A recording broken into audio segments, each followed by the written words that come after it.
tey damay ñëw ak yéen ci application bi bëri nañu ma koy laaj application bi nag mën na leen Pixar après dinaa leen wan ni ñu koy télécharger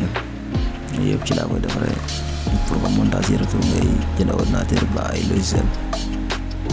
amal formation Pixar bu baax rek topp vidéo yi tey abonné wu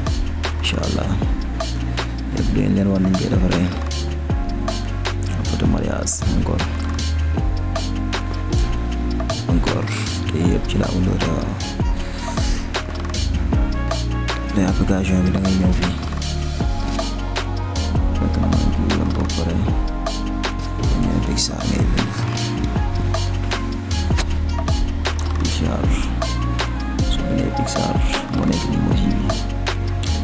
waaw bu lee mun nag nga bës bi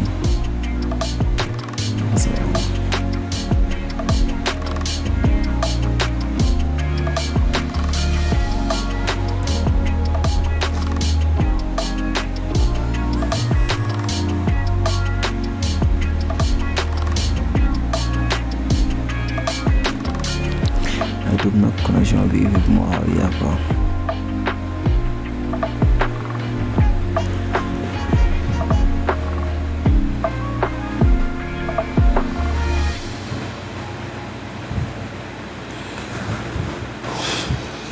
léegi yegg si na quoi ñëwee da ngay appli ouvrir quoi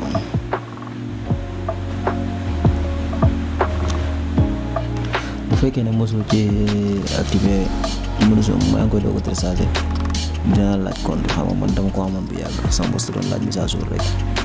mais amoon na application bu yàgg léegi su fekkee comme maa ngi tàmbali fi ngay bës waaw mooy indil la bu fekkee da nga bëgg dem nga jël arrêt plan comme nga jëm benn couleur boo xamante ni moom mooy nekk ci avis bi nga bëgg a defar da ngay bës nii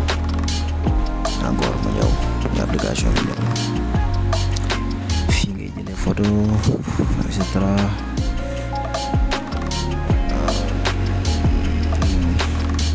écriture bi fii la